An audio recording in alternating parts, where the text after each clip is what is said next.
You got to understand that if you don't exit yourself from being the primary revenue generator, there's no way you're going to maximize the value of your business. See, the thing is, people build their businesses without understanding where the real value is. So you spend a lot of time, energy, and effort doing the wrong things, practicing, only to find out later if you just made a few tweaks. Now, I'm telling you this as somebody that when I go back and I look at my bad decisions, I cost myself over $250 million in 3 different things that I screwed up, that sold, that I started. But because I did not understand this, I didn't understand the math, I moved away from it, and other people got the value that I started, I created. It was my idea, and over $250 million is transacted, and I got 0.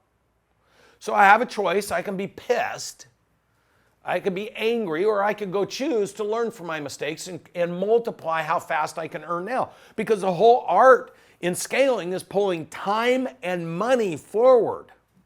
If you pull time plus dollars forward, and you get time and dollars working for you over time, it multiplies. I brought Pat Morstad in February of last year. He had a $1 million landscaping business, and he was paying himself $100,000 a year for 14 years. Between February and December, we grew that business to $3.5 million, and he paid himself, after he paid all my fees, $580,000. That was 5 years. 5 years of time and money he pulled into the present time. This year, he'll do $5.5 million, and he'll pay himself $1 million. Now think about this. 15 years. 15 years he pulled to the present moment. Do you know how much that $1.5 million is going to be worth to him in 15 years? Pull time and money forward and get time and money working for you. That gives you all kinds of freedoms in the future. Now, you have to understand when people look at your business what they're valuing.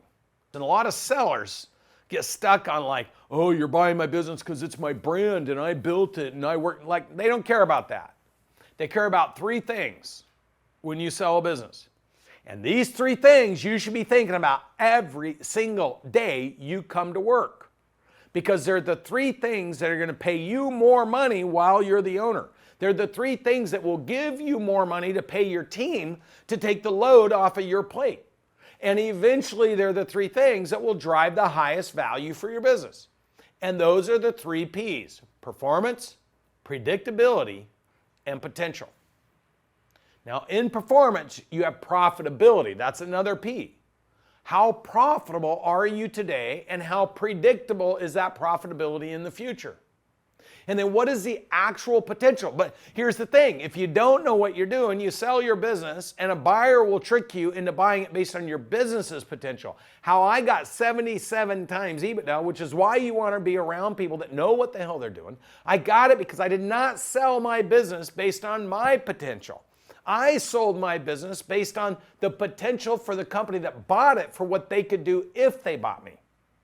So knowing how to drive value and negotiate that value and determine value can make all the difference in the world, because I could have easily, if I was a non-sophisticated seller, I could have had all the bankers and my friends and family telling me, you'll be lucky to get 12 times EBITDA. You'll probably get 8. 8 times 2.2 million is less than $20 million.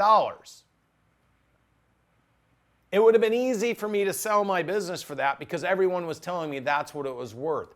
But because I knew what I was doing, I knew how to present it to a potential buyer, and I had done my homework, I sold it for $151 million reported, 188, I believe, total.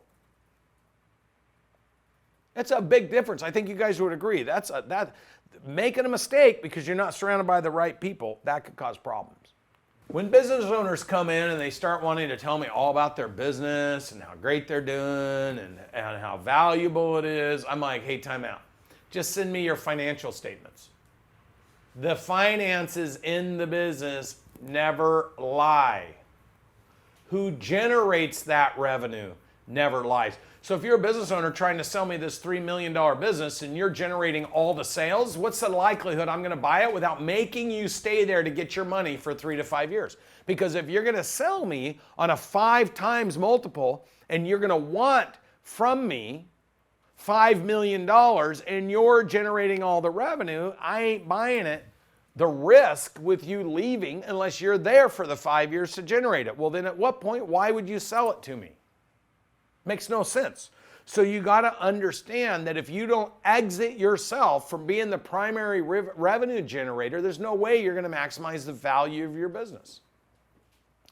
And to understand what things need to happen in which break points so you know how to drive the value of your business. Knowing what your owner's discretionary earnings are. Knowing what discretionary money you're running through the business. Now, the bankers, there's so much bad advice, by the way. If a banker got this business, they're going to add a bunch of stuff back into it and say, oh, it's discretionary. Remember the owner's discretionary earnings? And I'm going to say, that's great. But how much of the revenue is the owner generating? And if it's all of it, then I ain't buying that business without you staying there. So you go in and try to get a big valuation and you're just locking yourself into more years. Now, if you come to me with this business, you're like, the owner is on vacation 6 months out of the year. The owner hasn't physically been on that location in 8 months. That business is worth more to me than if the owner's there every day. So you need to understand what things create value. And at which break points, what things need to be in place to drive value. Because look at this. This is a $3 million business. This is worth $9 million. $200 million. There's a big, I just helped my buddy sell his $170 million. He got $550 million for his business. You think he's going to worry about money ever again? No chance. And the way you build your business, the specific intention around building your business should be built around knowing who your biggest, best buyer could be.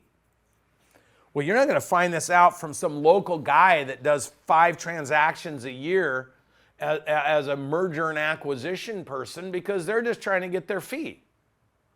And they're not going to have the depth, the wisdom. So learning to ask the right questions and what kind of deals your bankers are involved in and what they sold and how much they got. You need to know all this in order to work with the right people to give you the best advice.